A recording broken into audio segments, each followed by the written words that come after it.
حدیث نمبر 24. حدثنا محمد بن بشار حدثنا يحيى عن سعيد عن قتادة أن أنس بن مالك رضي الله عنه حدثهم أن النبي صلى الله عليه وسلم صعد أحدا وأبو بكر وعمر وعثمان فرجف بهم فقال اثبت أحد فإنما عليك نبي وصديق وشهيدان. امام بخاری کہتے ہیں ہم سے محمد بن بشار نے روایت کیا اور یہ ان کے استاد ہیں، ان کا لقب بندار ہے. ہم سے یحییٰ بن سعید قطان نے، انہوں نے سعید سے، انہوں نے قتادہ سے، انہوں نے انس بن مالک سے کہ رسول اللہ صلی اللہ علیہ وسلم احد پہاڑ پر چڑھے. صعدہ بلندی پر چڑھنے کو کہتے ہیں. وہ ابو بکر و عمر و عثمان، اور ابو بکر بھی چڑھے اور عمر بھی اور عثمان بھی. فرجف بہم، تو وہ ان کو لے کے کانپنے لگا، یعنی احد ہلنے لگا جیسے زلزلہ آتا ہے. فقال اثبت احد، آپ نے فرمایا احد رک جاؤ، ٹھہر جاؤ. فإنما علیک نبی، تم پر ایک نبی ہے، وہ صدیق اور ایک صدیق ہے، وہ شہیدان اور دو شہید ہیں، یعنی عمر اور عثمان. تو یہاں حضرت ابو بکر کو آپ نے کیا پکارا؟ صدیق. تو اس سے یہ پتہ چلتا ہے کہ من النبیین والصدیقین والشہداء. ٹھیک ہے، تو یہ روایت اس لیے لے کر آئے ہیں تاکہ یہ پتہ چلے کہ نبوت کے بعد صدیقیت کا مقام ہوتا ہے اور اس کے بعد شہداء کا.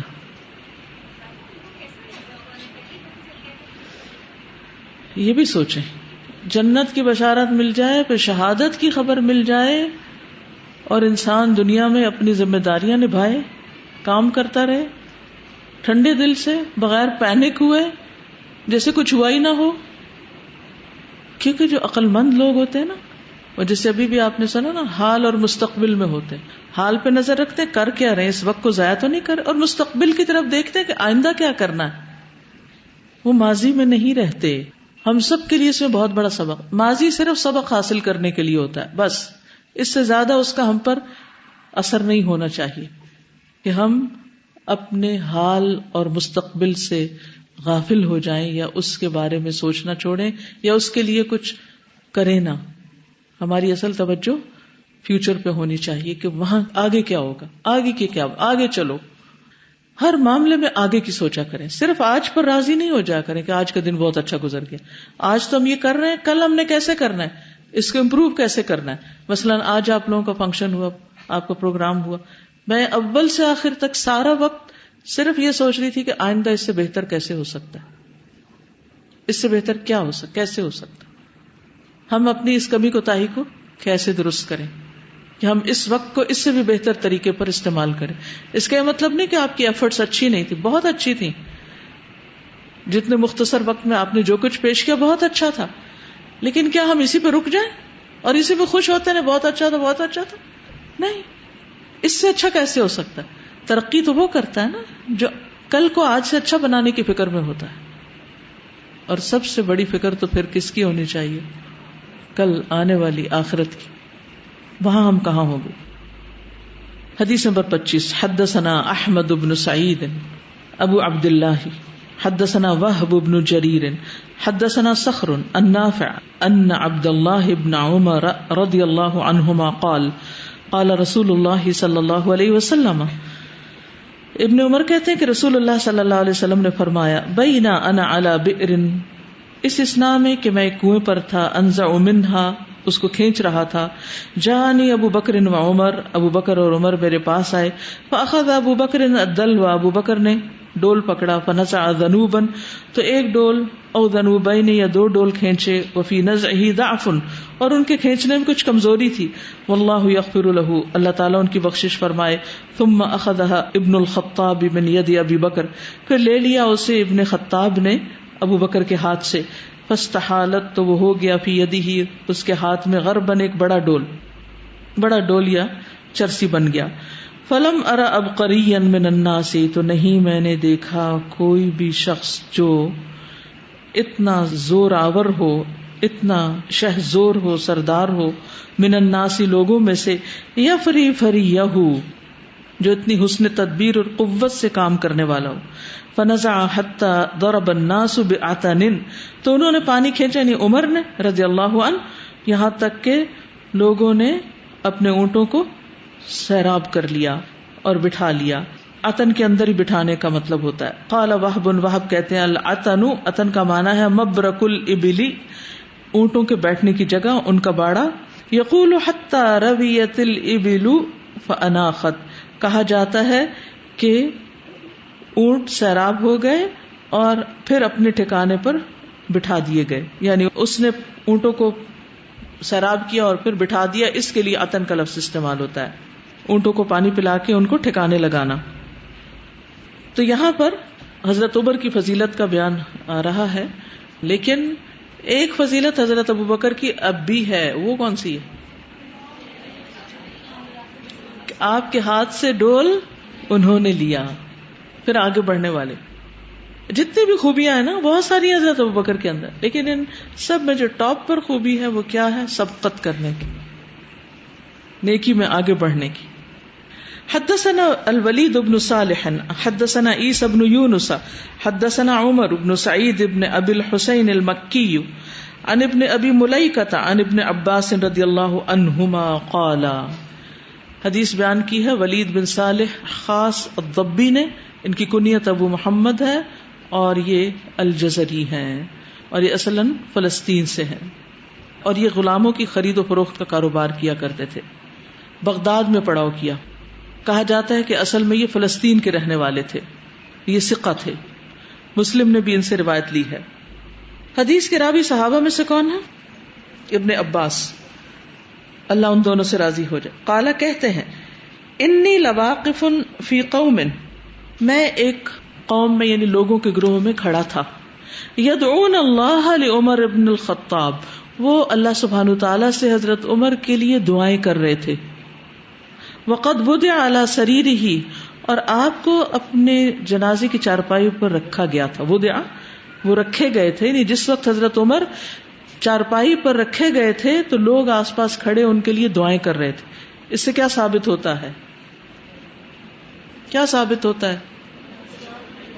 کہ مردے کے آس پاس دعائیں کی جا سکتی ہیں.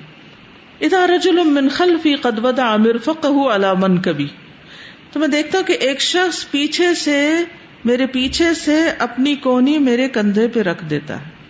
وہ کیسے؟ کیونکہ ابن عباس اس وقت عمر میں ابھی چھوٹے تھے، تو حضرت علی تھے یہ بیسیکلی. تو بڑے جو ہوتے ہیں اگر چھوٹوں پر کسی وقت سہارا لے لیں، ان پہ اپنا ہاتھ رکھ دیں، بازو رکھ دیں، تو اس میں کوئی حرج نہیں. یقول، وہ کہتے ہیں یرحمک اللہ. کون کہتے ہیں؟ حضرت علی کہتے ہیں یرحمک اللہ، اللہ تم پہ رحم کرے اے عمر.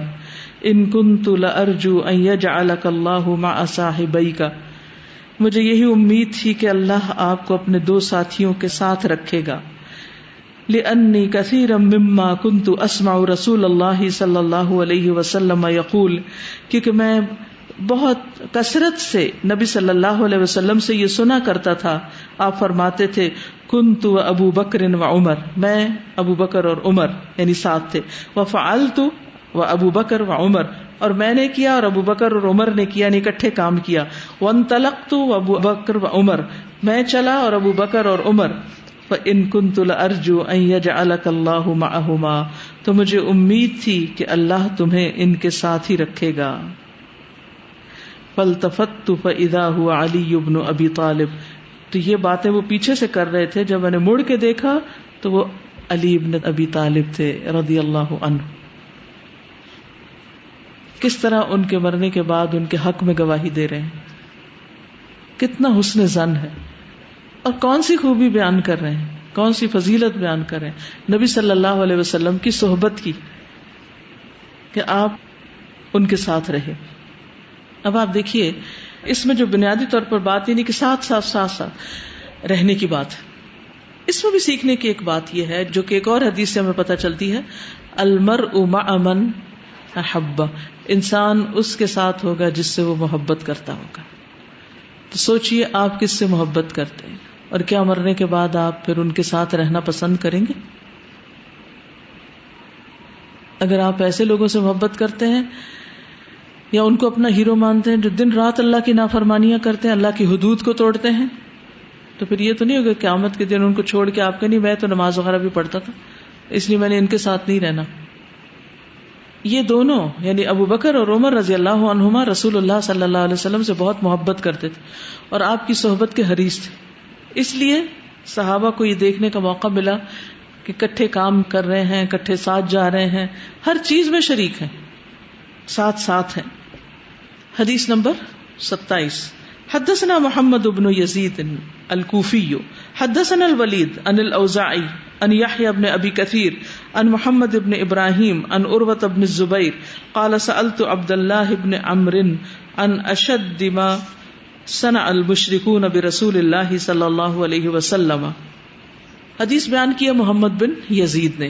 محمد بن یزید جو ہیں یہ امام ہیں, فقیہ ہیں, حافظ ہیں, علامہ ہیں, بغداد کے قاضی ہیں, کنیت ابو ہشام ہے اور نام محمد بن یزید بن محمد بن کثیر بن رفاعہ ہے.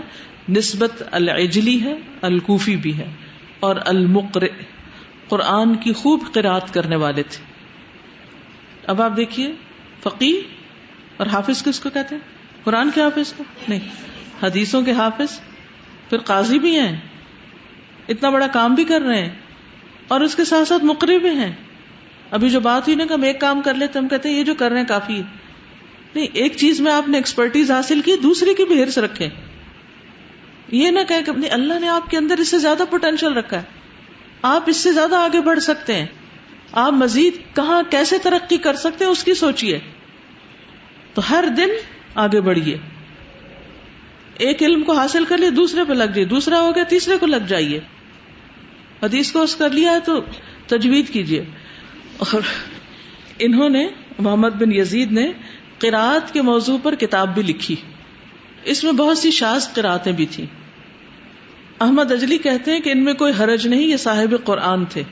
انہوں نے سلیم سے قرآن سیکھا, مدائن میں قضاء کے عہدے پر فائز ہوئے. بغداد میں 242 ہجری میں انہیں قاضی بنایا گیا. یہ اہل قرآن, اہل علم, اہل فقہ اور اہل حدیث میں سے تھے, یعنی حدیث کے پڑھنے والوں سے. ان کی قرات میں ایک کتاب ہے, ابن سعد نے ہمیں اس کتاب کا اکثر حصہ پڑھ کر سنایا. یہ طلحہ بن محمد بن جعفر کہتے ہیں اور ثقہ ہے. دارقطنی نے ان کی حدیثوں کے بارے میں کہا کہ اس کو روایت کیا جائے.